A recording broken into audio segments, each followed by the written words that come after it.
अच्छा, चले बच्चों, हम लोग क्लास स्टार्ट करते हैं। आज से बड़ी यार मजे वाली क्लासेस हैं, और अल्लाह करेगा इंशाल्लाह ताला अगले हफ्ते तक हमारी ऊब भी कवर हो जाएगी। इसमें मैं ये समझ प्रोग्रामिंग वगैरह भी करवाऊंगा, लेकिन मैं तब करवाऊंगा जब मुझे लगेगा कि आप लोगों को चीज़ें समझ नहीं आ रही, क्योंकि अब आप लोगों की प्रोग्रामिंग फंडामेंटल की बेसिस बन चुकी हैं। तो मैं यहाँ पे थ्योरी पे फोकस करूंगा और एमसीक्यूज पे ज़्यादा फोकस करूंगा। जहाँ पे आप लोगों को लगेगा कि सर हमें ये चीज़ समझ नहीं आ रही, तो मैं आपको व्हाइट बोर्ड पे बता दूंगा, और साथ में ना मैं आप लोगों को उसका कोड कर दिया करूंगा। ठीक है, तो ओके, ठीक है भाई। Okay sir. हम लोग स्टार्ट करते बिल्ला हैं। करें भाई।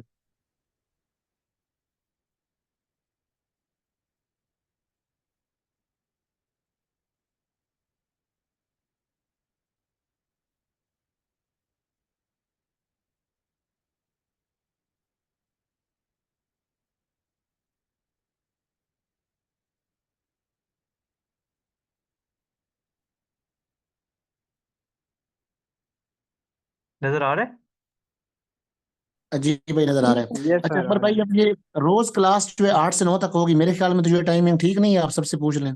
यार इसमें मतलब ये क्लास के बाद डिसाइड कर लेते हैं ना। तो ठीक है उस भाई, ठीक। आप पहले क्लास ले लेना। तो यहाँ पे जहाँ पे भी आपको समझना है आप लोगों ने बताना है यार, बहुत ही मजे की वो प्रोग्रामिंग है। और मैंने तकरीबन 2 दिन लगा के आप लोगों के लिए स्लाइड्स तैयार की हैं, और काफ़ी तकरीबन 20 से 25 मैंने एमसीक्यूज भी बनाए हुए हैं।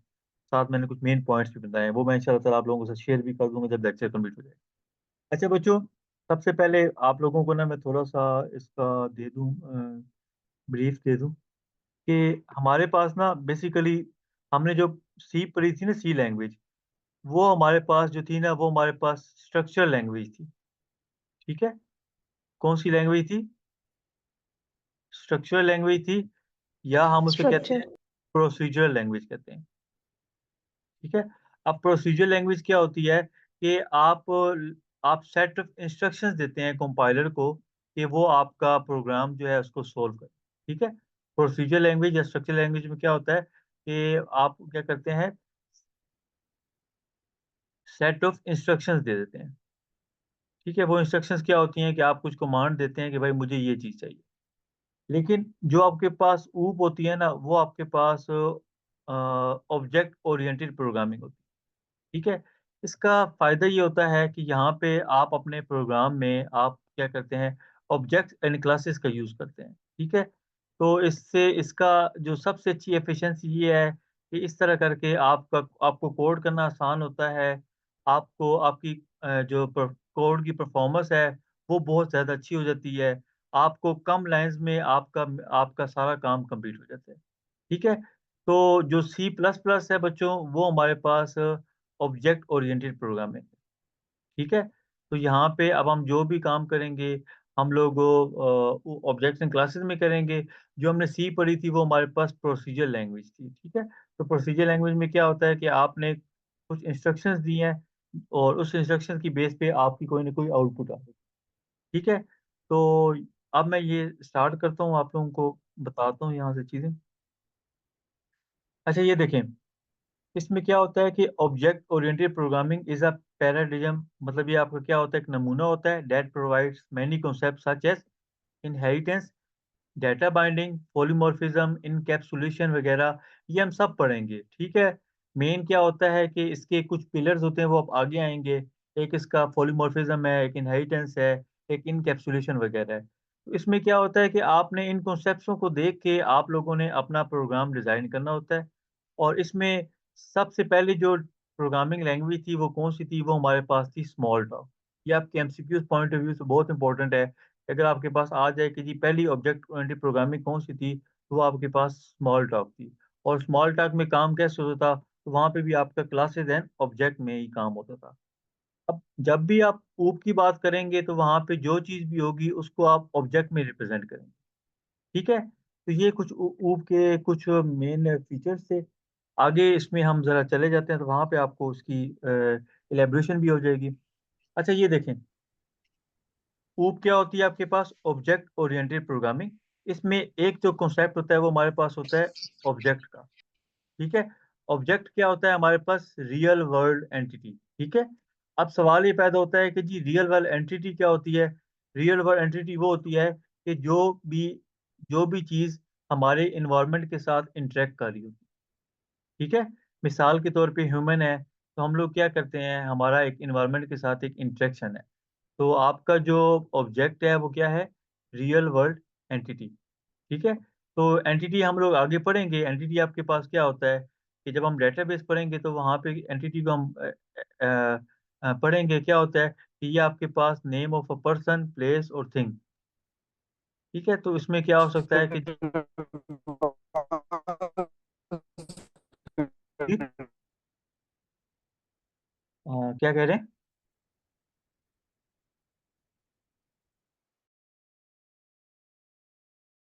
बच्चों, आवाज सर नहीं आ आवाज रही। कट रही थी, अब सही आ रही है। अच्छा, मैं ये कह आवाज नहीं रहा आ रही। मैं ये कह रहा हूँ कि आपका ऑब्जेक्ट जो है ना वो रियल वर्ल्ड एंटिटी होता है। एंटिटी क्या होता है कि डेटाबेस में जब हम पढ़ेंगे तो वो हमारे पास होता है name of a person, place, जो भी आपकी क्या करती है, इन्वायरमेंट या सराउंडिंग के साथ इंटरेक्ट करती है। ठीक है, मिसाल के तौर पे एक पर्सन है, तो पर्सन क्या है, पर्सन एक एंटिटी हो गया।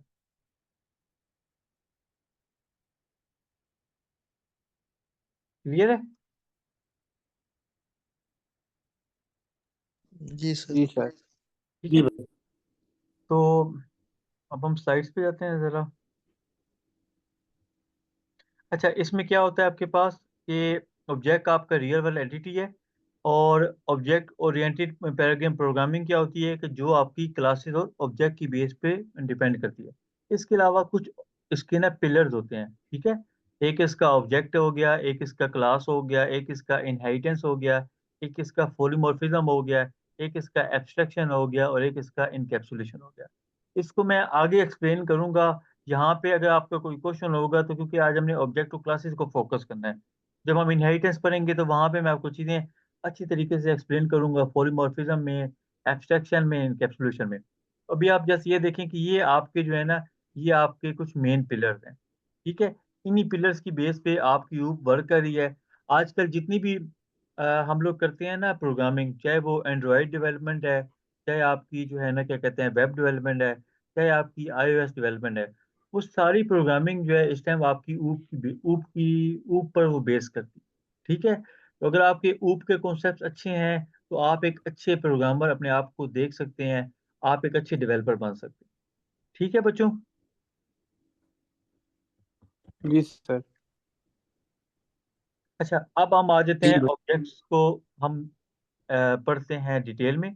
इसमें जो मैंने ब्लैक ब्लैक मैंने बोल्ड किए हुए हैं, ये आपके एमसीक्यूज पॉइंट ऑफ व्यू से बहुत ज़्यादा इंपॉर्टेंट है। ठीक है, तो आपके पास सबसे पहले क्या होता है कि आपके पास जो ऑब्जेक्ट है वो क्या होता है, एक रियल वर्ल्ड एंटिटी होता है।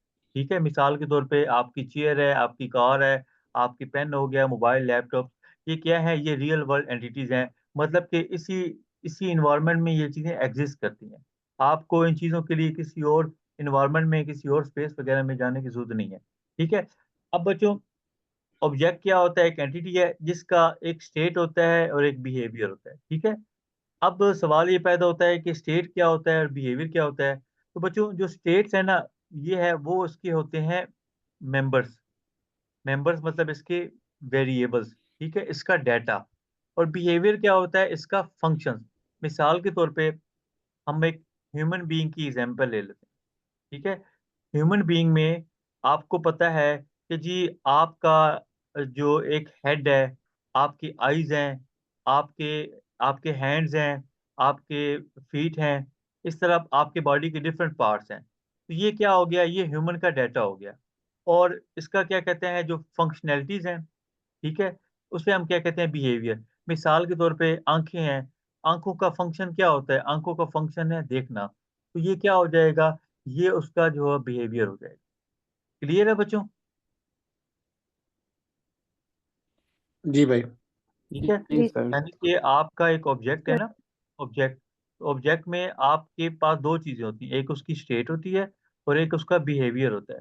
तो स्टेट का, बिहेवियर का मतलब क्या हो गया कि उसकी जो फंक्शनैलिटीज हैं। ठीक है, और स्टेट क्या हो गया कि मतलब उसके जो डाटा है उसमें किस तरह का डाटा आपने किया है। मिसाल के तौर पे आपने एक क्लास बना दी। ठीक है, और आपने इस क्लास का नाम रख दिया स्टूडेंट। ठीक है, और इसके अंदर आपने इसको सेमी कॉलन से एक्सक्लोज किया। यहाँ पे इसके जो वेरिएबल्स होंगे वो क्या हो जाएंगे, वो इसके स्टेट्स हो जाएंगी, ठीक है, जिनको आप डेटा कहते हैं, जिनको आप मेंबर्स कहते हैं। क्लियर है? जी सर, एट्रीब्यूट्स भी जी सर भाई। इसी को जी, कहते हैं ना? ये एट्रीब्यूट्स किसी को कहते हैं, ठीक है। अब बच्चों ये बहुत इंपॉर्टेंट है कि an object is a run time entity, ठीक है। तो रन टाइम क्या होता है? It is called eight run time. तो हम लोगों ने पढ़ा था, एक हमारे पास होता है कंपाइल टाइम होता है और एक हमारे पास होता है रन टाइम। तो जब आपका प्रोग्राम बिल्कुल बन चुका होता है तो आप उसको कंपाइल करते हैं। कंपाइल इसलिए करते हैं कि आप उसमें देखते हैं कि यार शायद कोई एरर वगैरह है या नहीं है। उसके बाद जब आपका कंपाइल बन जाता है, जो डॉट एक्सी फाइल होती है, डॉट सी फाइल होती है सी प्लस प्लस, जब वो एग्जीक्यूट करने लग जाती है तो वो क्या बन जाती है, वो रन टाइम पर। तो आपका ऑब्जेक्ट भी बेसिकली क्या होता है, आपका रन टाइम पे बनता है। यानी कि आपने जब इसको कॉल करना है तभी इसने काम करना है, ठीक है। तो ये आपकी क्या है, आपकी एक रन टाइम एंटिटी है। इसके बाद an object is an instance of a class, ठीक है। अब इंस्टेंस का मतलब क्या होता है कि ये क्लास का मेंबर होता है।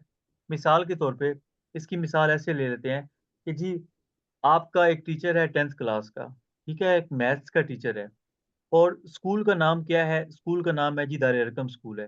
तो जो दार अरकम स्कूल है वो हमारी क्लास बन गई, और जो मैथ का टीचर है वो इसका क्या है, एक इंस्टेंस हो गया, ठीक है। उसका काम क्या होगा, उसने यहाँ पर आना है, उसने आके 6वीं से लेके 10वीं तक मैथ की क्लासेस पढ़ानी। क्लियर है बच्चों? Yes sir. जी सर, क्लियर। इसके बाद क्लास के मेंबर्स को आप एक्सेस कर सकते हैं ऑब्जेक्ट के थ्रू, ठीक है। हाँ, अगर आप एब्स्ट्रैक्ट क्लासेस की बात करेंगे तो वहां पे आप उसको ऑब्जेक्ट के थ्रू एक्सेस नहीं करते, आप उसको क्लास नेम के थ्रू एक्सेस करते हैं। मेन अभी आप ये देख लें कि आपकी क्लास जो है, अगर आपने उसके मेंबर को एक्सेस करना है तो आपने जस्ट और जस्ट ऑब्जेक्ट के थ्रू करना है। तो ये जो बोल्ड वाले थे ये आप लोगों के एमसीक्यूज पॉइंट ऑफ व्यू से बहुत इंपॉर्टेंट। क्लियर है बच्चों? जी जी भाई। सर। जी सर, क्लियर। अच्छा बच्चों यहाँ पे आ जाओ। अब हम आ जाते हैं क्लासेस पे। क्लासेस क्या होती हैं? Is a group of similar objects, ठीक है। मर्जी तारी करो। अच्छा, अब सिमिलर ऑब्जेक्ट का मतलब क्या होता है कि जी देखिए, आपकी आपका ऑब्जेक्ट तब भी बनेगा जब आप सबसे पहले क्लास का नेम लिखें, ठीक है। अगर आपकी क्लास का नेम है स्टूडेंट, ठीक है, तो आपने अगर स्टूडेंट का ऑब्जेक्ट बनाया है तो ये क्या हो जाएगा, ये इसी के अंदर एग्जिस्ट करेगा। अगर आपने एक और ऑब्जेक्ट बनाया है तो वो भी इसी के अंदर बिलोंग करेगा। इसलिए इसे कहते हैं कि class is a group of similar object. अब ऐसे नहीं हो सकता कि आपकी एक और क्लास हो, किसी क्लास हो, एम्प्लॉय की क्लास अकबर हो। भाई, ये किसी का माइक ऑन है। अकबर भाई, किसी का माइक ऑन है, मत करवा दे जरा। मैं कर अच्छा, अब आपने एक स्टूडेंट की क्लास बनाई है और एक आपने एम्प्लॉय की डिफरेंट क्लास बनाई है। अब ऐसे नहीं हो सकता कि जो आपका एम्प्लॉय का ऑब्जेक्ट होगा वो जो है वो स्टूडेंट की क्लास को भी एक्सेस कर सकेगा। तो ऐसे नहीं होगा। सिमिलरली आपका स्टूडेंट का जो ऑब्जेक्ट है वो एम्प्लॉय को एक्सेस कर सकेगा, ऐसे नहीं होगा। होता क्या है कि आपकी एक क्लास है, उसके बाद जितने मर्जी आप ऑब्जेक्ट बनाते रहो, वो सारे ऑब्जेक्ट जो होंगे वो उसी क्लास से बिलोंग करेंगे। इसकी मिसाल ऐसी ही ले लेते हैं कि जी आप एक एक माँ है, और ठीक है, उस माँ का नाम है, लेट्स सपोज कोई भी हो जाता है, रुखसाना है, जो भी है, और उसके 4 बच्चे हैं, ठीक है, 2 बेटे हो गए और 2 बेटियां हो गए। तो ये जो बच्चे हैं ये इसके ऑब्जेक्ट हैं, ये किससे बिलोंग करेंगे? ये इस माँ से बिलोंग करेंगे ना, ठीक है। तो यहाँ पे भी क्या होता है कि आपकी क्लासेस का भी वर्किंग तब भी होती है कि उसकी जो ऑब्जेक्ट है वो सिमिलर हो। वो तब भी सिमिलर होंगे जब आपने उसको बाउंड कर दिया कि जी मेरी ये क्लास नेम है, ठीक है। क्लियर है बच्चों? क्लियर है? जी सर, क्लियर है, यस सर। क्लियर। अच्छा, अब सर यहाँ पे देखें। इनहेरिटेंस में भी ऐसा नहीं होगा? जी इनहेरिटेंस में सर। यार ये ना मैं आगे पढ़ाऊंगा यार, फिर हमारा मैं इनहेरिटेंस एक्सप्लेन करने लग जाऊंगा, टाइम लग जाएगा, ठीक है। वहां ठीक पे है फिर सर। आपका ठीक। बेस क्लास और सब क्लास का कॉन्सेप्ट आता है, तो मैं आगे बताऊंगा यार, ठीक है। अभी जस्ट आप क्लासेस और ऑब्जेक्ट को फोकस करो, आगे आएगा इंशाल्लाह ताला सारी चीजें क्लियर कर दूंगा, ठीक है। Okay sir. अच्छा, अब ये देख लें, जैसे स्ट्रक्चर और यूनियन हमारे पास यूजर डिफाइंड डाटा टाइप था, इसी तरह हमारे पास क्लास में भी क्या होता है, ये हमारे पास यूजर डिफाइंड डाटा टाइप है, that we can use in our program, ठीक है। It work as an object constructor. मतलब ये तभी वर्क करेगा जैसे ही आपका ऑब्जेक्ट बनेगा। अगर आपका ऑब्जेक्ट नहीं बनेगा तो ये फिर आपका एज अ टेम्पलेट ही के तौर पे काम कर रहा होगा, एक नमूना। ठीक है, दैट इज वाई इसे हम ब्लूप्रिंट कहते हैं कि जी ये ऑब्जेक्ट के लिए एक नमूना है। जैसे ये बनेगा, ऑब्जेक्ट बनेंगे, तो तब भी जो है ना आपकी क्लास काम करेगी। ठीक हो गया बच्चों? जी सर। ठीक है, जी sir. It is a template from which objects are created. ऐसी बात है भाई, जब तक आप क्लास का नेम नहीं दोगे आपका ऑब्जेक्ट नहीं क्रिएट होगा। इसी वजह से आप इसे क्या कहते हैं, इसे टेम्पलेट भी कहते हैं। इसके बाद बच्चों, इसके अंदर क्या होते हैं, इसके अंदर फील्ड्स होती हैं। फील्ड्स मतलब वो जो डाटा मेंबर्स होगी, जिसको आप एट्रीब्यूट्स कहते हैं। इसके बाद इसके होते हैं मेथड्स। वहां पे हम पढ़ रहे थे फंक्शंस, यहाँ पे हम लोग पढ़ेंगे इसको जी मेथड्स। और इसके अलावा होता है हमारे पास कंस्ट्रक्टर्स। तो कंस्ट्रक्टर आगे आएंगे, मैं आपको एक्सप्लेन करूंगा। ये कुछ इसके ना डाटा मेंबर हैं। अब बच्चों, सवाल ये पैदा होता है कि जब हमने स्ट्रक्चर पढ़ा था और क्लास पढ़ा था, उसमें एक डिफरेंस ये था कि उसमें हमारे पास फील्ड्स थी, लेकिन ना हम उसके अंदर मेथड बना सकते हैं, फंक्शन बना सकते थे, ना हम उसके अंदर कंस्ट्रक्टर बना सकते थे। तो आपके पास सम टाइम इंटरव्यू में सवाल आ सकता है कि भाईजान, what is difference between classes and structure. तो आप ये तो कह दोगे कि जी क्लासेस जो है वो यूजर डिफाइंड डाटा टाइप है, तो वो कहेगा जी स्ट्रक्चर भी यूजर डिफाइंड डाटा टाइप है। उसके बाद आप बता दोगे जी क्लासेस में तो क्या होता है, सिमिलर ऑब्जेक्ट होते हैं, तो वहां पे भी होगा जी स्ट्रक्चर के जो वेरिएबल हैं वो भी तो मेंबर को एक्सेस कर सकते हैं। मेन डिफरेंस क्या होता है स्ट्रक्चर और क्लासेस में, कि जी स्ट्रक्चर में आपका आपके वेरिएबल्स होते हैं, आप उसके अंदर फंक्शन नहीं बना सकते। लेकिन क्लासेस के अंदर आप फील्ड्स भी बना सकते हैं, आप मेथड्स भी बना सकते हैं और आप कंस्ट्रक्टर्स भी बना सकते हैं। ठीक है, और क्लास को क्रिएट करने के लिए आपको सिंपल सिंपल क्लास का कीवर्ड यूज करना। ठीक है बच्चों? Yes sir. इसमें ये क्लियर है ना, क्लास और स्ट्रक्चर वाला? अगर नहीं क्लियर तो बता दें, मैं दोबारा रिपीट कर देता हूँ, मैं प्रोग्राम बना के दिखा देता हूँ।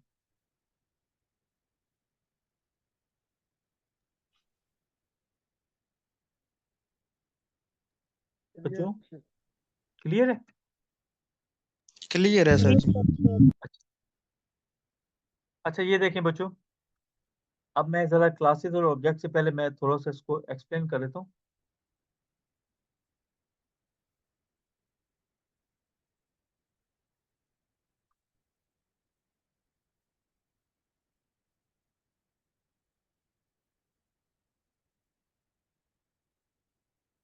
अच्छा फैसल, क्लासेस जब तक उसमें आप ऑब्जेक्ट नहीं क्रिएट करोगे ना, तब तक क्लासेस की मेमोरी एलोकेट नहीं होगी।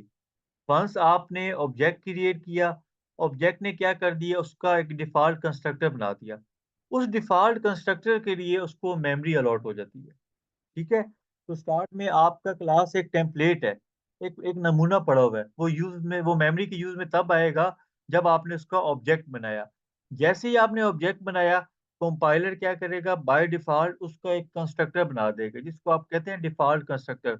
डिफॉल्ट कंस्ट्रक्टर क्या होता है, ये कंस्ट्रक्टर क्या होता है कि once an object of that class is created, ठीक है, a constructor is also created. और कंस्ट्रक्टर क्या करता है, उसके लिए फिर आपको मेमोरी जो है ना वो कंपाइलर अलॉट करता है। ठीक है, तो अभी जरा मैं आप लोगों को थोड़ा सा डिटेल में समझा दूं, क्योंकि अब हमारा मेन इसमें कॉन्सेप्ट इज नहीं है।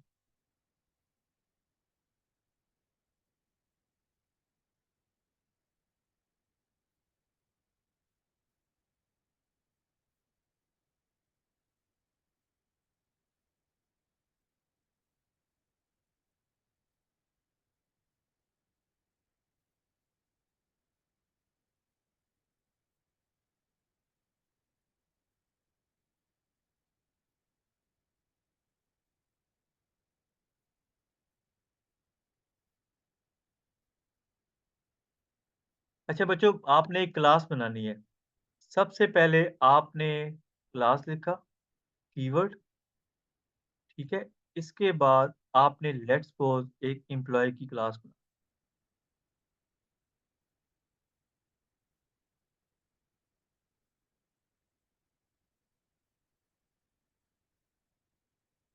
ठीक है। और सबसे पहले आपने ये ब्रेसेस बना के आपने इसको सेमीकोलन, ठीक है। अब बच्चों क्लासेस, इसमें आपके पास दो चीजें होती हैं। एक आपका होता है फील्ड्स,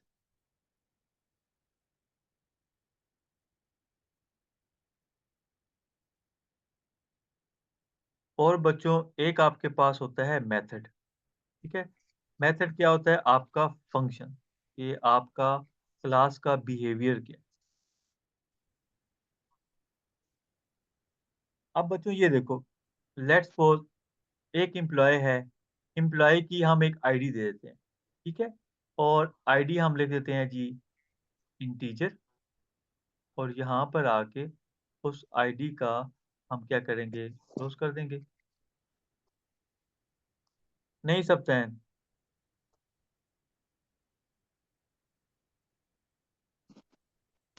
ये यहाँ पे सी बड़ा हो गया है, वैसे सी स्मॉल के साथ ही होता है। अच्छा ये देखें, आपने एम्प्लॉय की एक आईडी दे दी। ठीक है, इसके बाद आप यहाँ पे उसका एक कोई ना कोई नेम होगा। ठीक है, इसको यहाँ पे मैंने स्ट्रिंग कर दिया। वहाँ पे मैंने आपको बताया था कि प्रोसीजर लैंग्वेज में आप स्ट्रिंग यूज़ नहीं कर सकते, लेकिन ऊप है तो आप ऊप में स्ट्रिंग को यूज़ कर सकते हैं। यहाँ पे string स्ट्रिंग को मैंने यूज़ किया है। स्ट्रिंग की क्या पहचान होती है जी? डबल कोट्स में, और आखिर में क्या आता है? एक नल कैरेक्टर आता है। इसका एक नेम आ गया। ठीक है, और इसके अलावा हम इसमें क्या कर देते हैं, हम इसकी चलो ये दो ही ले लेते हैं। ये यहाँ तक क्लियर है बच्चों आप लोगों को?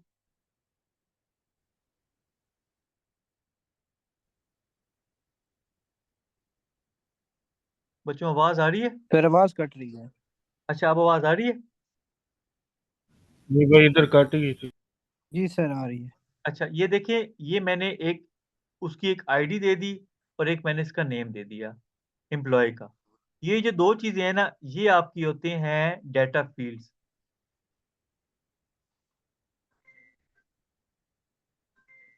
ठीक है बच्चों?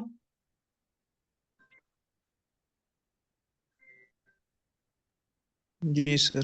ठीक है, डाटा फील्ड्स होती हैं, और ये जो है इसका स्कोप जो है इस क्लास तक, क्लास के लिए स्कोप है।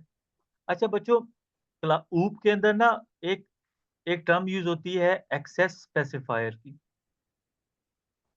ठीक है, ये अक्सर एमसीक्यूज में भी आ जाता है, इंटरव्यू में भी आ जाता है कि जी ऊप के अंदर कितने एक्सेस स्पेसिफायर होते हैं। तो आपके पास ऊप के अंदर ना तीन किस्म के एक्सेस स्पेसिफायर होते हैं। एक आपके पास होता है प्राइवेट। ठीक है, एक आपके पास होता है पब्लिक, PUB पब्लिक, और एक आपके पास प्रोटेक्टेड होता है। यार ये किसका माइक कौन है?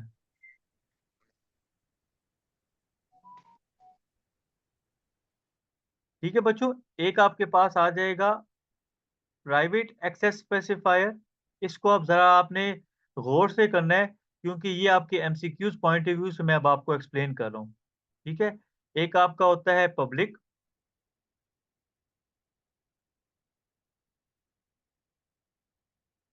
और एक आपका होता है प्रोटेक्टेड। तो अगर आपके पास एमसीक्यूज आ जाए कि जी आपका क्या कहते हैं कितने एक्सेस स्पेसिफायर होते हैं, तो आपके पास तीन ही एक्सेस स्पेसिफायर होते हैं। ठीक है, अब मैं इसको एक्सप्लेन अभी नहीं करूंगा, प्राइवेट पब्लिक और प्रोटेक्टेड को, ये मैं इनहेरिटेंस में करूंगा।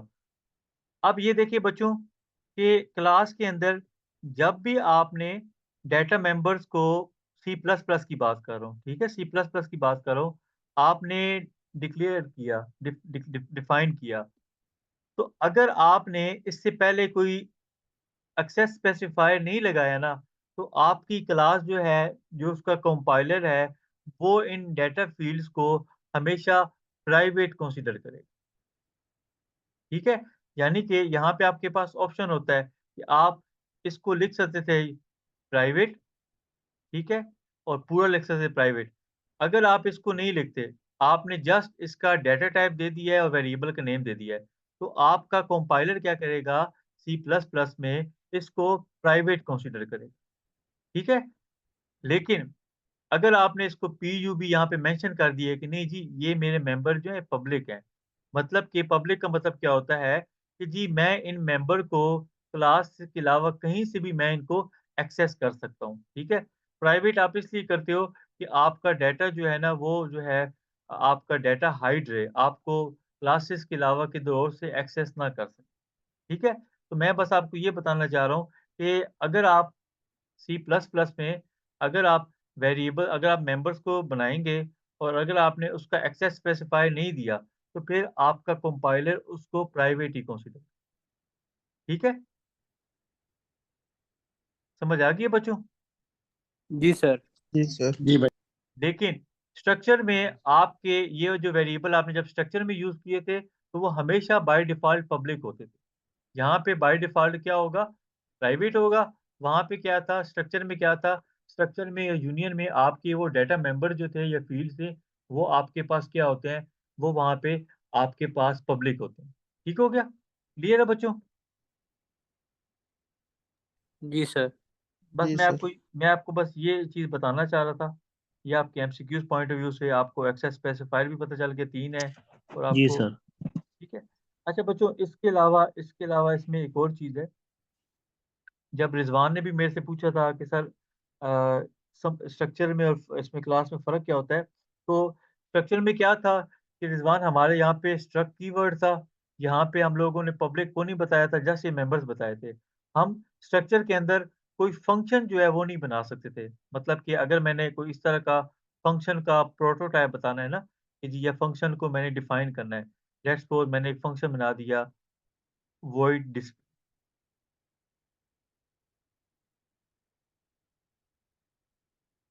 ठीक है? इसके अंदर मेरी कोई स्टेटमेंट आ जाएगी। ये चीज़ ये चीज़ मैं स्ट्रक्चर में नहीं कर सकता था, ठीक है? यही एक डिफ़रेंस था, एक एमसीक्यूज़ भी आपसे डिस्कस किया था, जहाँ पे मैंने बताया था कि जी फ़ंक्शन जो है, वो स्ट्रक्चर का जो है ना वो पैरामीटर नहीं होता। लेकिन यहाँ पे आप C++ में ऊप में आप जो फ़ंक्शंस हैं, जिनको आपको मैंने बताया कि आप इनको मेथड कहते हैं, आप क्लासेस में जितने मर्ज़ी आप मेथड बनाएँ, ठीक है?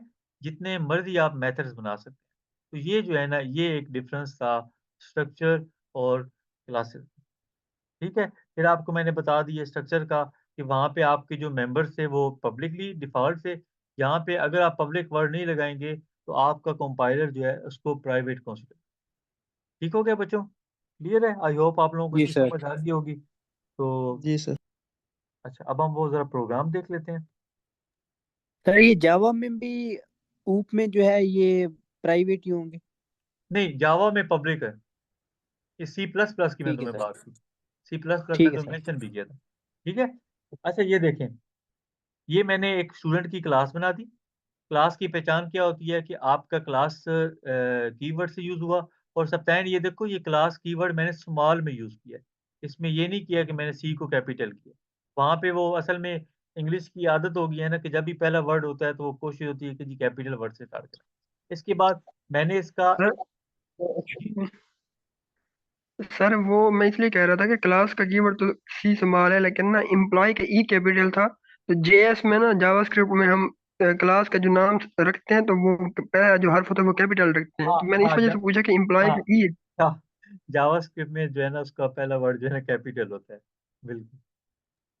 जी जी, इस वजह से मैं पूछ रहा था कि यहाँ सी में भी मतलब ये जो स्टूडेंट नाम है एस कैपिटल होगा या एम्प्लॉय जो आपने लिखा था ई कैपिटल होगा, इसलिए पूछ रहा था सर। ठीक।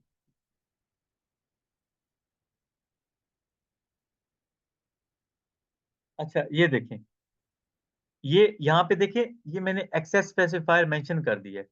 तो इसका मतलब है कि ये जो मेरी इंट आईडी है और स्ट्रिंग बाय स्ट्रिंग है, इसको मैं किधर से भी एक्सेस कर सकता हूँ, ऑब्जेक्ट के थ्रू किधर से भी मैं इसको एक्सेस कर सकता हूँ इस क्लास के मेंबर्स को। अगर मैं इसको ना लिखता, ठीक है, तो फिर क्या होता, मेरे ये दोनों जो थे बाय डिफ़ॉल्ट वो क्या हो जाते, मेरे बाय डिफ़ॉल्ट दोनों क्या हो जाते, प्राइवेट हो जाते। ठीक है बच्चों? इसके बाद एक और निशानी क्या होती है कि आपने क्लासेस को हमेशा सेमीकोलन से आपने इनक्लोज़ करना है। इसके बाद ये मेरा एक मेन फंक्शन आ गया, मैंने बॉडी बना दी। यहाँ पे देखें, बिल्कुल वही वाला काम है जो मैंने स्ट्रक्चर में किया। सबसे पहले मैंने क्लास का नेम क्लास की जो मेरे क्लास का नेम था, उसको लिखा। उसके बाद मैंने ये एक ऑब्जेक्ट बना दिया, std1।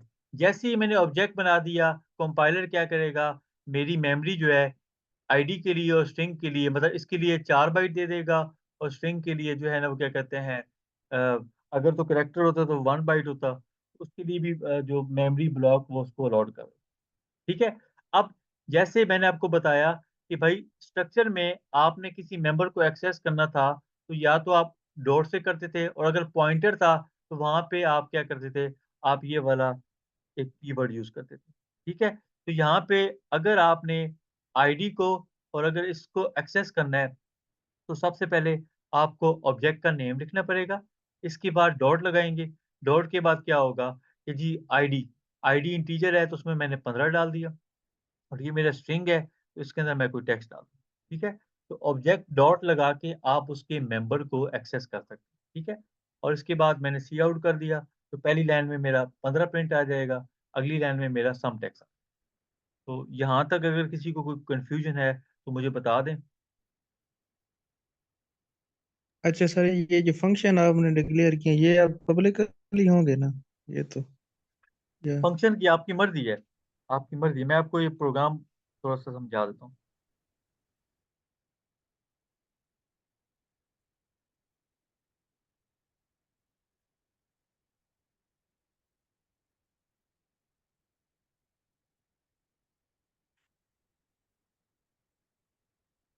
मैं ये पूरा नहीं करूंगा, मैं सिर्फ आपको समझा रहा हूँ।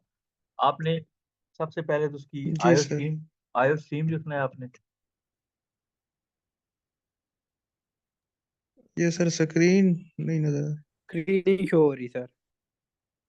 किसी और को भी नहीं हो रही? नहीं भाई, नहीं हो रही। अच्छा चलो मैं दोबारा कर, रुक जाओ।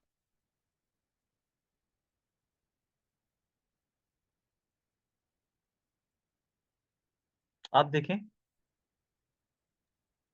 जी अब हो रही है जी भाई। सर। अब ठीक है, जी अब हो रही है। तो ये मैंने आयो स्ट्रीम यूज कर लिया। इसके बाद मैं क्लास एक एम्प्लॉय का नाम बना दिया। ठीक है, इसको मैं सबसे पहले सेमीकोलन से इनक्लोज कर दूंगा, और यहाँ पे मैंने लिख दिया इन आईडी। ठीक है, इसके बाद ठीक है। अब आपने अगर अगर आपने इसको क्या कहते हैं, आपने इसको नहीं किया तो वो आपको मैंने बता दिया कि जी आपका प्राइवेट काम करेगा। दूसरा तरीकेकार जी ये सर होता है बट कि आप यहाँ पे बता दो कि जी ये भी मेरा पब्लिक है और ये भी मेरा पब्लिक। ठीक है, या फिर एक और तरीका, सबसे आसान तरीका ये होता है कि जी आप इसके ऊपर जो है ना, आप एक्सेस स्पेसिफायर बता दो पब्लिक, इसके बाद ये चीज़ लगा तो ये इसमें क्या होगा कि आपके दोनों जो है वो पब्लिकली हो जाएंगे, क्लियर हो जाएंगे। अच्छा, ये आप कह रहे हैं कि स्ट्रिंग नेम को ये, इसको देखिए ये ब्लैक में है, इसको आइडेंटिफाई नहीं कर रहा, तो उसके लिए या तो फिर हमें यहाँ पे को लिखना पड़ेगा only.h।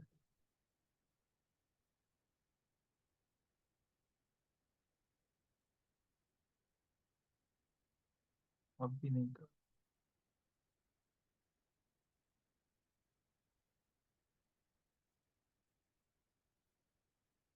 अच्छा चलिए अब आपको समझ आ गया ना। अच्छा अब आप आ जाते हो जो आप पूछ रहे हो ना अली, के फंक्शंस के लिए, अगर आपने फंक्शंस को पब्लिक करना होगा तो फिर आपको यही करना पड़ेगा, पब्लिक। इसके बाद आप एक बना लें, एक फंक्शन बना दें वॉइड टाइप का, और ये आपका आ गया। यहाँ पे आप लिखते हैं आउट, तो यहाँ पे आ जाएगा।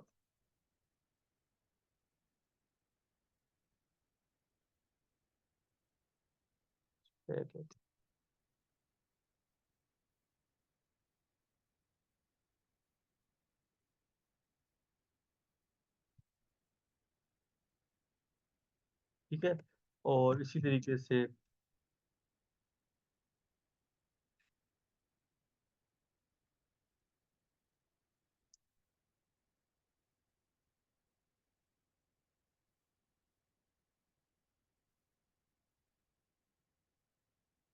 तो ये आपका देखें, ये आपका हो गया एक पब्लिक फंक्शन हो गया। ठीक है, आप इसको प्राइवेट भी बना सकते हैं, आपकी मर्जी है। लेकिन प्राइवेट आपका तभी हो जाता है जब आप इसके सामने ना स्टैटिक कीवर्ड यूज कर दो। वो आगे आएंगी, मैं इंशाल्लाह ताला आप लोगों को चीज़ें एक्सप्लेन कर दूंगा। अभी जस्ट आप ये देखें कि आपको क्लासेस बनानी आती हैं या नहीं, वो एक चीज़ आपके लिए इम्पोर्टेंट।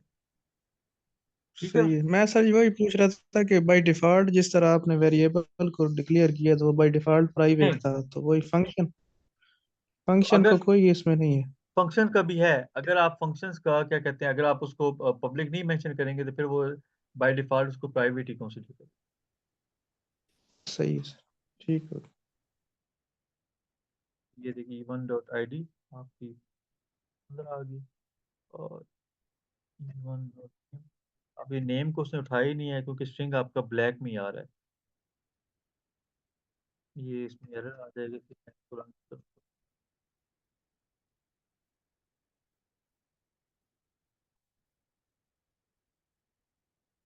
ये अगर आपके पास VS कोड वगैरह या डेव C++ या टर्बो C++ है ना, तो वहाँ पे चीज़ चल जाएगी।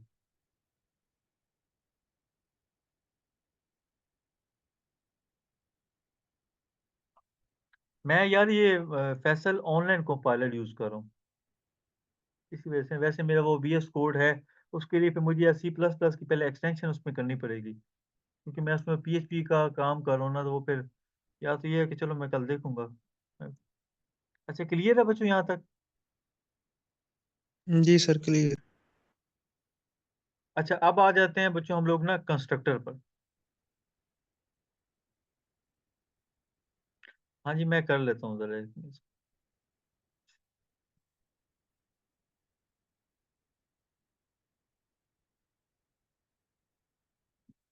नहीं हुआ अभी, string.h भी नहीं हुआ।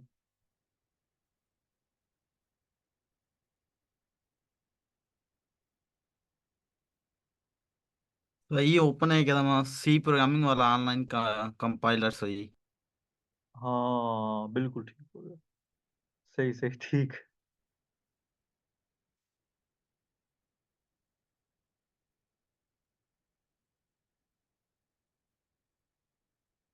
आप हो जाए, चलो समझ तो आप लोगों को आ गई है ना। हाँ।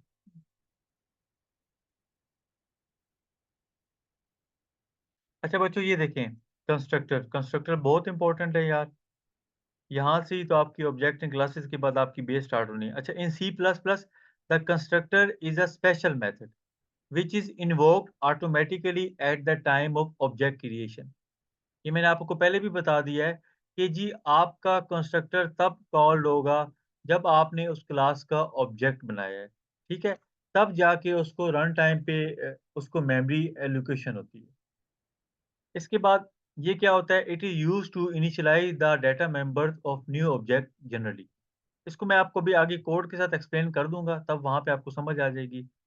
अच्छा, एक बात या ये ख्याल कीजिएगा कि चाहे कोई भी आपकी क्लास है, C++ की बात नहीं, चाहे जावा है, पाइथन है, PHP है या जावास्क्रिप्ट है, वहाँ पे कंस्ट्रक्टर का नाम जो है हमेशा क्लास के नाम के साथ ही मैच होना चाहिए, ठीक है? अगर आपका क्लास का नेम स्टूडेंट है, तो फिर आपका जो कंस्ट्रक्टर है वो भी क्या होगा, वो भी स्टूडेंट ही होगा, ठीक है? इसके बाद कंस्ट्रक्टर जो है इसका रिटर्न टाइप कोई भी नहीं होती, तो ये आपके MCQs पॉइंट ऑफ व्यू से बहुत इंपॉर्टेंट है। So they do not have return. और कंस्ट्रक्टर जो है वो बाय डिफॉल्ट पब्लिकली बिहेव करता है, ठीक है? इसके बाद हमारे पास दो टाइप के कंस्ट्रक्टर होते हैं, एक होता है डिफॉल्ट कंस्ट्रक्टर, एक होता है पैरामीटराइज्ड कंस्ट्रक्टर। इसको मैं आपको आगे आगे एक्सप्लेन कर दूंगा कि भाई डिफॉल्ट कंस्ट्रक्टर क्या होता है और पैरामीटराइज्ड कंस्ट्रक्टर क्या होता है। अभी तक आप ये देख लें कि जी कंस्ट्रक्टर क्या होता है, एक मेथड है। मेथड मतलब एक फंक्शन है जो क्लास का फंक्शन है, ठीक है? जो क्या होगा वो which is invoke automatically at the time of object creation. यानी कि जैसे ही आपने किसी क्लास का ऑब्जेक्ट बनाया, आपका कंपाइलर बाय डिफॉल्ट में एक कंस्ट्रक्टर बना देगा, जिसको आप कहते हैं डिफॉल्ट कंस्ट्रक्टर। तो आगे मैं आपको एक्सप्लेन करूँ। अच्छा बच्चों ये देखें, तो डिफॉल्ट कंस्ट्रक्टर क्या होता है? ऐसा कंस्ट्रक्टर जिसका कोई आर्गुमेंट नहीं है, ठीक है? आप लोगों को याद होगा कि जब हमने फंक्शंस पढ़े थे, तो फंक्शन के अंदर जब हम फंक्शन को डिक्लेयर करते थे या फंक्शन को डिफाइन करते थे या फंक्शन को कॉल करते थे, हम उसके अंदर आर्गुमेंट पास करते थे। अगर हम कोई आर्गुमेंट नहीं पास कर रहे, तो वो आपके नो आर्गुमेंट से। अगर आप उसमें कोई सिग्नेचर देते थे, तो वो मतलब आपके दो आर्गुमेंट, तीन आर्गुमेंट, डिफरेंट आर्गुमेंट बन जाते थे। तो डिफॉल्ट कंस्ट्रक्टर में क्या होता है कि बाय डिफॉल्ट आपका कोई भी आर्गुमेंट नहीं होता, इसी वजह से आप इसे क्या कहते हैं, डिफॉल्ट कंस्ट्रक्टर कहते हैं। और ये जो है, ये कंस्ट्रक्टर जो है, ये कॉल्ड होता है, ये बनता है जब आप किसी भी क्लास का ऑब्जेक्ट बनाते हैं, ठीक है? और फिर आपको बता दिया कि जी बाय डिफॉल्ट कंस्ट्रक्टर हमेशा पब्लिकली जो होता है ना, वो पब्लिक होता है, उसका एक्सेस स्पेसिफाई। अब बच्चों ये देखें, ये आपकी क्लास का नाम था एम्प्लॉय, ठीक है। आपका एक एक्सेस स्पेसिफायर पब्लिक है।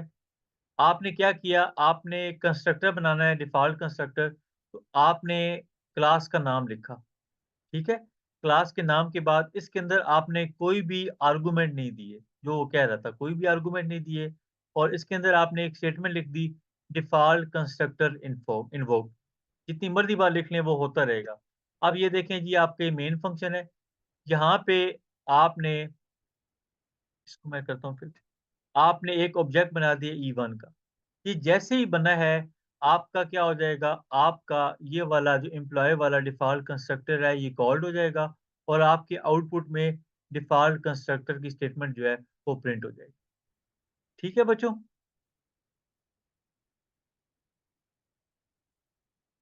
जी सर। इसकी समझ आ गई है या नहीं जी आई? सर ठीक है। जी आ गई है सर। सिर्फ़ इस चीज़ को सर देखें। इसे नो आर्गुमेंट कंस्ट्रक्टर भी कहते हैं।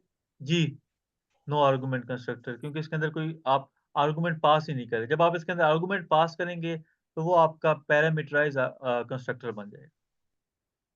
और ठीक हर है सर। क्लास के लिए एक ही डिफ़ॉल्ट कंस्ट्रक्टर होता है। ये एमसीक्यूज़ पॉइंट ऑफ व्यू से याद कर लें कि अगर आपके पास एमसीक्यूज़ आ जाए, वहाँ पे वो पूछे जी क्लास के कितने डिफ़ॉल्ट कंस्ट्रक्टर होते हैं, मिनिमम कितने होते हैं, तो जी मिनिमम हो या मैक्सिमम हो, उस क्लास का एक ही डिफ़ॉल्ट कंस्ट्रक्टर। ठीक है? जी सर। ठीक है सर। क्लियर है? जी सर जी क्लियर। सर।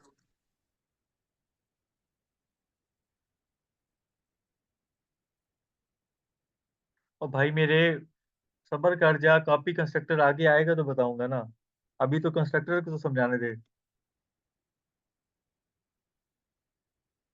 सारा बताऊँगा फैसल, बस थोड़ा-सा सब्र कर दो। इस क्लास में नहीं पॉसिबल कॉपी कंस्ट्रक्टर, क्योंकि उसका कॉन्सेप्ट नहीं भाई, थोड़ा-सा मैं पूछ रहा था इसकी टाइप है ना सही है। बिल्कुल, बिल्कुल टाइप है, वो आगे बताऊँगा। वो थोड़ा कन्फ्यूज़िंग सा है, वो मैं इंशाल्लाह ताला अगली क्लास में एक्सप्लेन करूँगा। अभी मुझे थोड़े-से कंस्ट्रक्टर के ना इनके कॉन्सेप्ट क्लियर करने दो। ठीक है?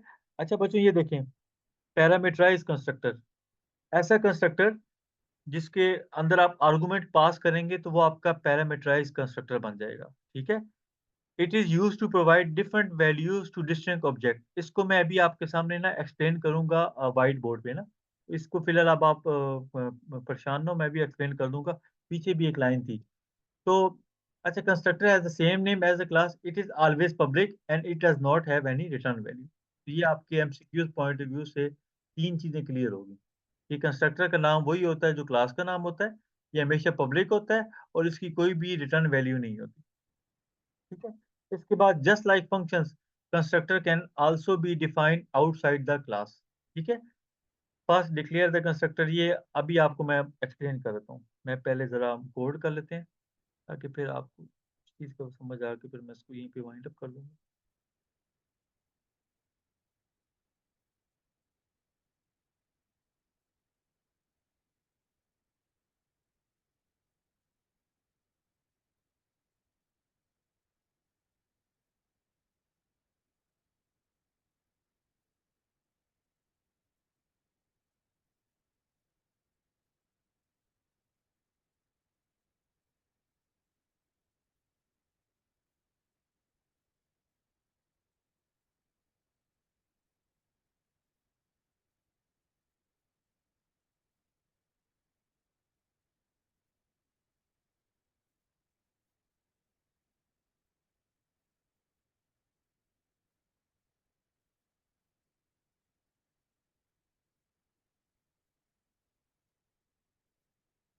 अच्छा बच्चों, ये ज़रा मेरे साथ अब आप लोगों ने पार्टिसिपेट करना है। ठीक है?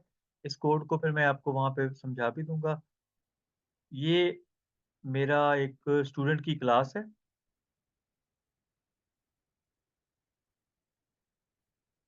और हम लोग इसमें दोनों चीज़ें कवर कर लेंगे, डिफ़ॉल्ट कंस्ट्रक्टर भी और पैरामीटराइज़ कंस्ट्रक्टर भी। सबसे पहले आप सेमीकोलन लगाया, और यहाँ पे आपने लिख दिया इंटीजर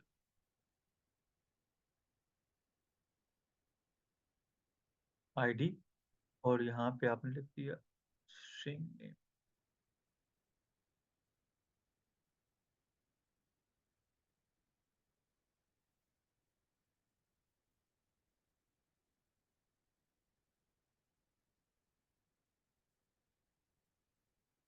इसके बाद मैंने इसका एक डिफ़ॉल्ट कंस्ट्रक्टर बनाना है। डिफ़ॉल्ट कंस्ट्रक्टर के लिए मैं क्या लिखूँगा? मैं लिखूँगा जी मेरी क्लास का नाम क्या है? मेरी क्लास का नाम है स्टूडेंट। स्टूडेंट, जी ठीक है? और इसके अंदर मेरा कोई भी आर्गुमेंट नहीं आएगा, ठीक है? और यहाँ पे मैंने क्या किया? मैंने कोई स्टेटमेंट लिख दी, वो मैं नहीं लिख रहा। बच्चों, ये जो मेरे फ़ील्ड्स के हैं ना मेंबर, इनको आप कहते हैं इंस्टेंस वेरिएबल, ठीक है? ये भी आप लोग एमसीक्यूज़ के लिए याद कर लें, इनको आप क्या कहते हैं? Instance variable. इंस्टेंस वेरिएबल मतलब कि ये जो ऑब्जेक्ट के वेरिएबल हैं, यानी कि जब आपका ऑब्जेक्ट बनता है क्लास का, तो आपका ऑब्जेक्ट जो है इन वेरिएबल को एक्सेस कर सकता है, डॉट ऑपरेटर के थ्रू, ठीक है? समझ आ गई है? Yes sir. ठीक है। अब आपको याद होगा जब मैंने पीछे एग्जांपल की थी, मैंने क्लास का नेम लिया, क्लास का ऑब्जेक्ट बनाया, तो फिर मैं इसको एक्सेस कैसे करता था आईडी को? क्लास का ऑब्जेक्ट डॉट दिस या ऑब्जेक्ट डॉट नेम, ऐसे करके मैं इसको एक्सेस कर रहा था ना, जी सर। ठीक है? यानी कि अगर मैंने क्लास स्टूडेंट का एक ऑब्जेक्ट बना दिया std1, std1 जो है आईडी और नेम को कैसे एक्सेस करेगा? डॉट आईडी या डॉट नेम। अगर मेरे बच्चों यहाँ पे 10 मेरे वेरिएबल्स बन जाएँ, तो मुझे 10 के लिए क्या करना पड़ेगा?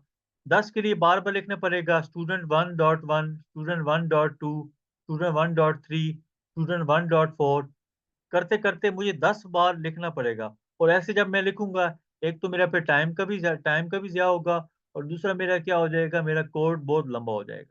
इस बात की तो समझ आ गई है ना आप लोगों को? जी सर। जी ठीक है? सर। अब मैंने क्या करना है, मैंने अपना टाइम सेव करना है। मैं कहता हूँ जी भाई मुझे तो 10 मेरे मेंबर्स हैं, मुझे तो ऑब्जेक्ट को 10 बार कॉल करके बुलाना पड़ रहा है। तो मैं क्या करता हूँ, मैं अपने कंस्ट्रक्टर के अंदर पैरामीटर्स को पास कर देता हूँ। अब वो क्या होगा, यहाँ पे मेरे कितने पैरामीटर हैं? 2। 2 दो। पैरामीटर हैं।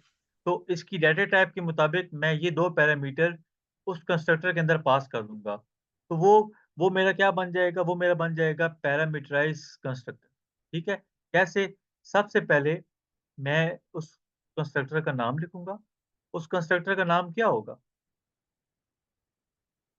स्टूडेंट। स्टूडेंट। स्टूडेंट योग। ठीक है? अब इसके अंदर कितने आर्गुमेंट मैंने देने हैं? 2 आर्गुमेंट। दो बार। क्योंकि 2। मेरे यहाँ पे मेरे 2 डाटा टाइप्स यूज़ हो रहे हैं, 2। तो पहला क्या है मेरा? आईडी है। तो मैं इंट। यहाँ पे इसकी डाटा टाइप क्या है? इंट। इंट। ठीक है? और बच्चों, जो यहाँ पे आप आर्गुमेंट पास करोगे ना, उसका नाम इसके साथ क्लैश ना हो जाए आपका। यानी ऐसे ना हो जाए, आपने यहाँ पे भी आईडी रखा है, यहाँ पे भी आईडी रखा है। फिर आपका कंपाइलर कन्फ्यूज़ हो जाएगा। उसके लिए फिर आपको दिस पॉइंटर का इस्तेमाल करना पड़ेगा, जो मैं आपको कल की क्लास में बताऊँगा। तो यहाँ पे आईडी है, आप इसके लिए रख लो जी इंट नंबर, ठीक है? और अगला आपका क्या है? String name. तो आप यहाँ पे लिख लोगे जी स्ट्रिंग, और नेम की जगह पर आप उसको चेंज कर लो थोड़ा-सा। मैं इसके लिए लिख लेता हूँ एन और एम कर देता हूँ, ठीक है? ये डाटा अच्छा टाइप सर, इसमें अलग-अलग लिख हाँ, अलग-अलग लिख सकते। अलग-अलग मैं आपको बताता हूँ क्यों लिख सकते हैं। आपने बस ये ख़्याल करना है कि आपका ये डाटा टाइप जो है ना, ये मैच होनी चाहिए।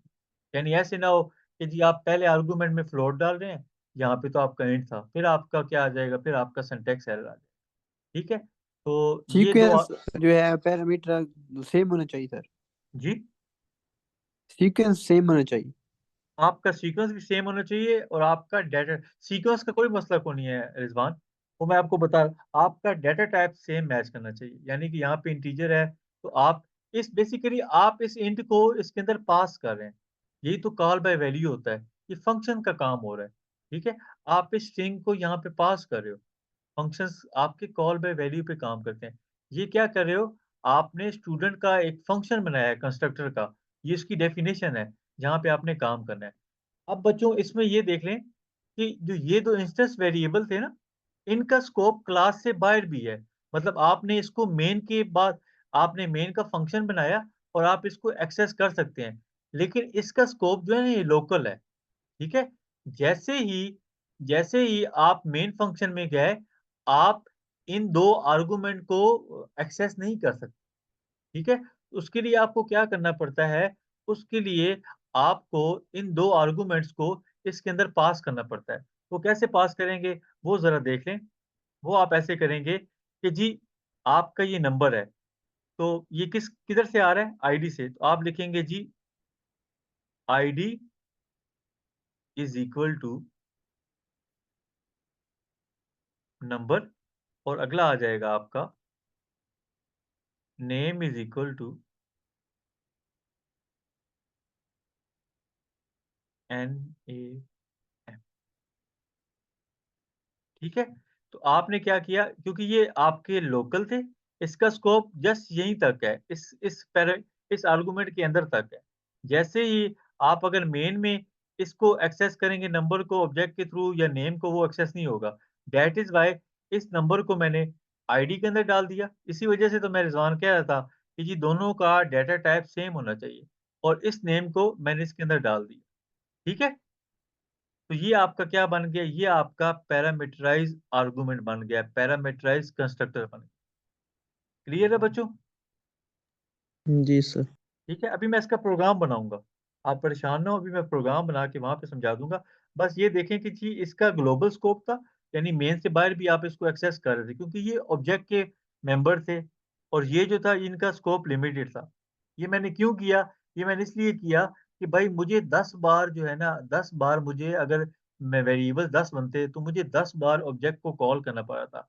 अब क्या था, अब की बार मुझे यहाँ पे जस्ट उसके 10 आर्गुमेंट पास करने हैं, और मुझे कोई ऑब्जेक्ट की कॉल करने की जरूरत नहीं है, जस्ट इसके अंदर मैंने वैल्यूज पास करनी है। वो जरा मैं अब आपको समझाता हूँ कि वो कैसे होते हैं, वो जरा हम प्रोग्राम के थ्रू देखते हैं।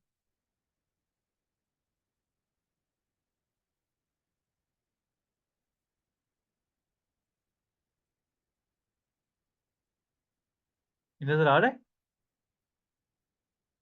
जी सर। जी सर। तो बच्चों ये देखें, आपने स्टूडेंट की क्लास बना दी, और आपने इसको, सॉरी, आपने इसको सेमीकोलन से क्लोज कर दिया। अब यहाँ पे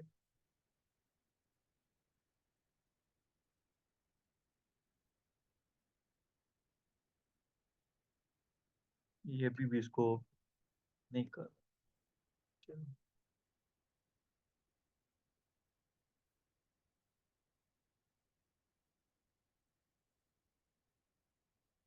लेट मी ट्राई फोन होगा साहब।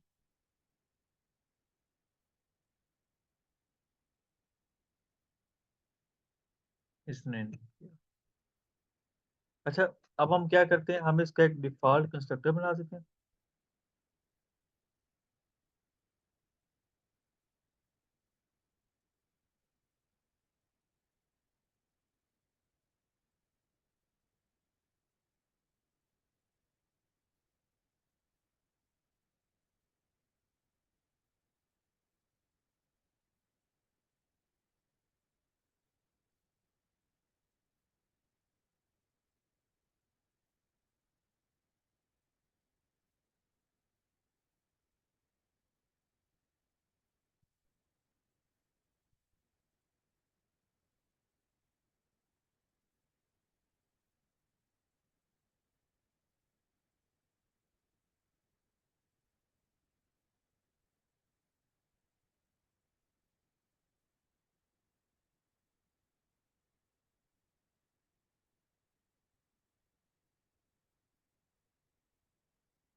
ये देखिए बच्चों, ये मैंने स्टूडेंट है, ठीक है, मेरी स्टूडेंट की क्लास है और मैंने क्या किया है यहाँ पर एक स्टूडेंट का ऑब्जेक्ट बनाया था।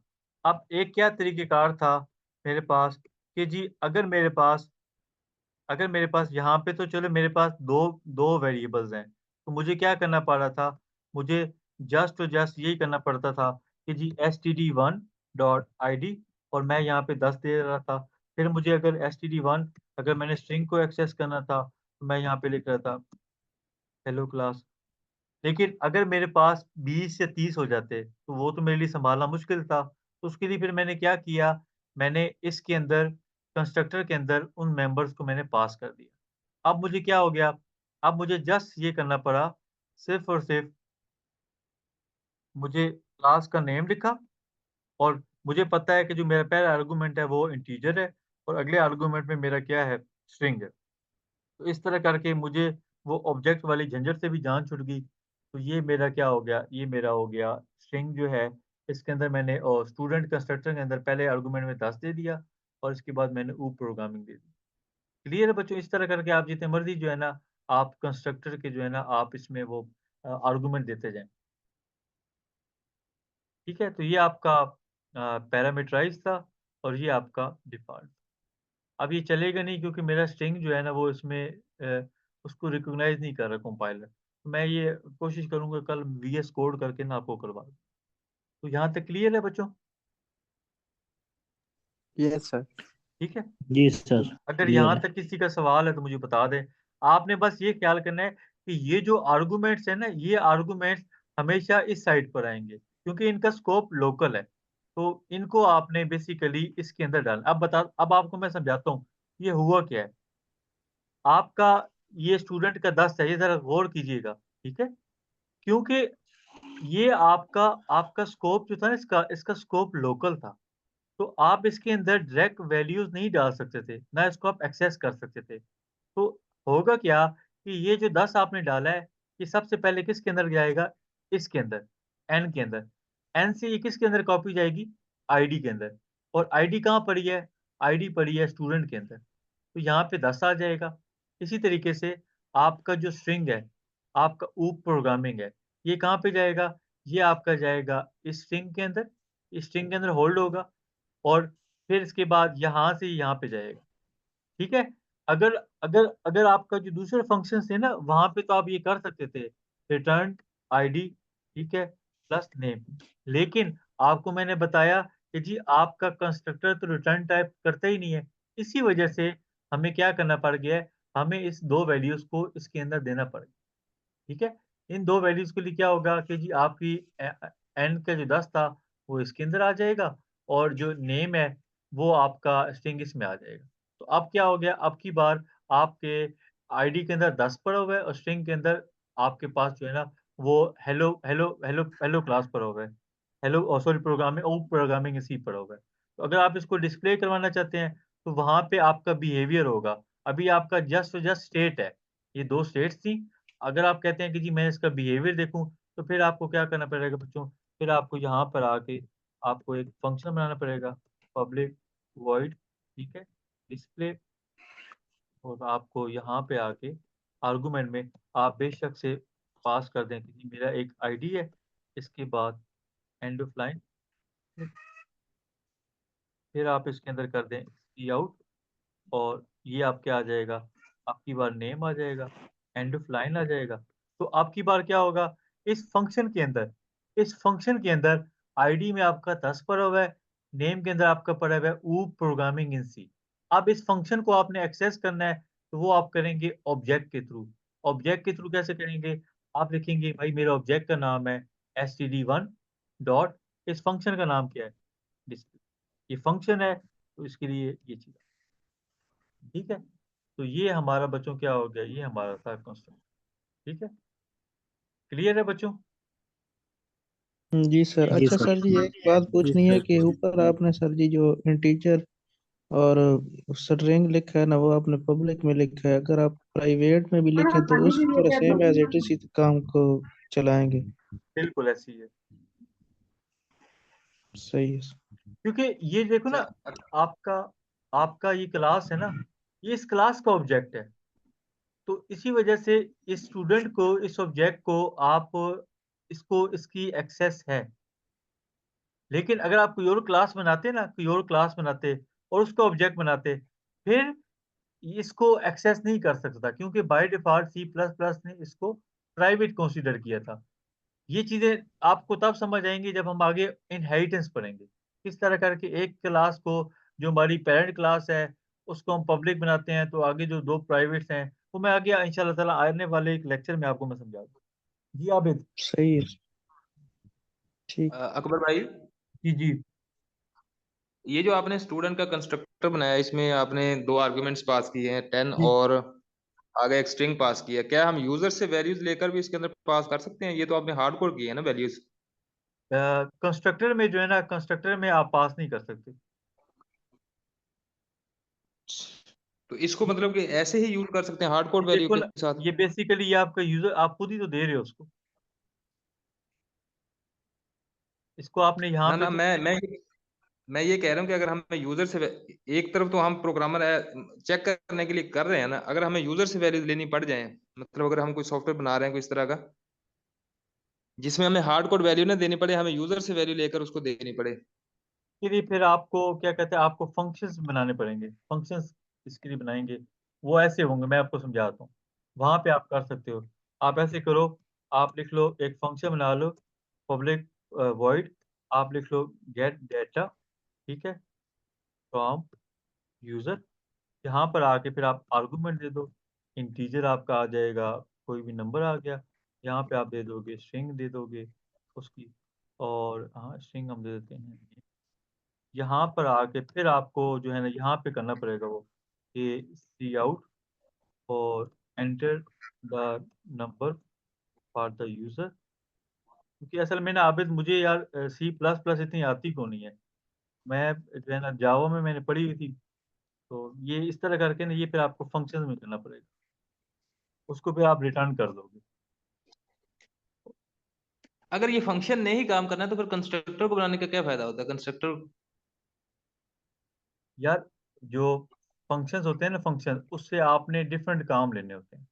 मतलब आपने, लेट्स सपोज, यहाँ पे एक आर्गुमेंट दे दिया, जब आप क्यूरीज बनाओगे ना, वहाँ पे आप एक आर्गुमेंट दे रहे हो, और आपकी क्लासेस में आपके 3 आर्गुमेंट यूज हो रहे हैं।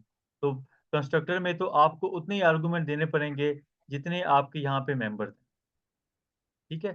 फंक्शंस में आपके पास होता है कि आप इसमें से एक आर्गुमेंट दे दो, दो दे दो, तीन दे दो, ये आप पे डिपेंड, क्योंकि ये अब आप खुद यूजर से लेना चाह रहे हो, आप इसको यूज करना चाह रहे हो, तो कंस्ट्रक्टर आपको इस तरह की फैसिलिटी नहीं देता।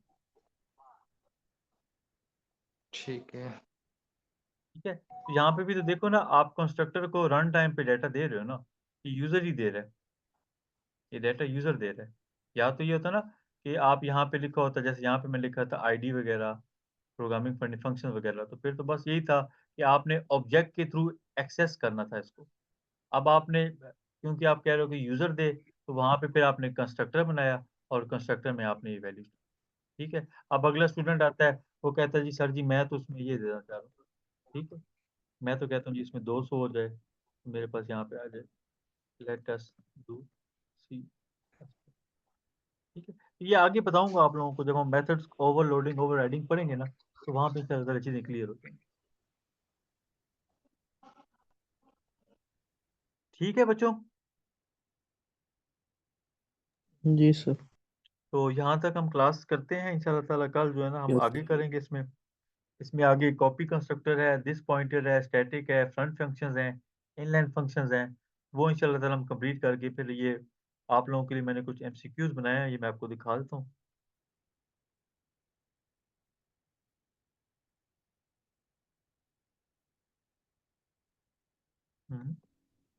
एमसीक्यूज किधर गया?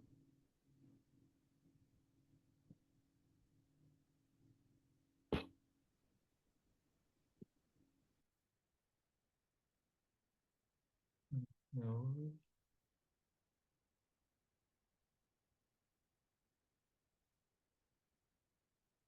तो बच्चों कल इंशाल्लाह ताला आप लोगों को एमसीक्यूज भी डिस्कस कर दूंगा, और इसको फिर इंशाल्लाह हम कल कंप्लीट कर देंगे। कल हमारा इसमें एक स्कोप ऑपरेटर भी डिस्कस करना है। अभी मैंने आपको कंस्ट्रक्टर जो था वो मैंने क्लास के अंदर बना के दिखाया था। यहाँ पे देखें ना, तो ये जो हमने कंस्ट्रक्टर पढ़ा है ना, एक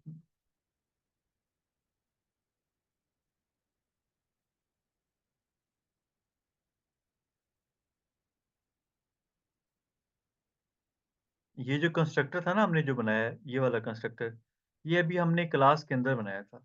हम इस कंस्ट्रक्टर को क्लास के बाहर भी बना सकते थे, यानी कि हम लिख सकते थे स्टूडेंट, इसके बाद ये हमारा स्कोप ऑपरेटर है स्टूडेंट, और यहाँ पे आके हम लिख सकते थे इंटीजर n स्ट्रिंग नेम, फिर हमें यहाँ पे आके उसकी बॉडी बनानी। तो ये मैं इंशाल्लाह ताला आप लोगों को कल बता दूँ। ठीक है बच्चों? Okay sir. ओके जी, जी थैंक यू सो मच। मैं भी थोड़ी देर में रिकॉर्डिंग भी शेयर कर देता हूँ उसकी। स्लाइड्स मैं इंशाल्लाह ताला कल कर ओके दूंगा, सर। क्योंकि अभी इसमें कुछ रहता है डाटा वगैरह मेन पॉइंट्स। ठीक है, ओके सर। ओके जी, अल्लाह हाफिज़। अल्लाह हम्म।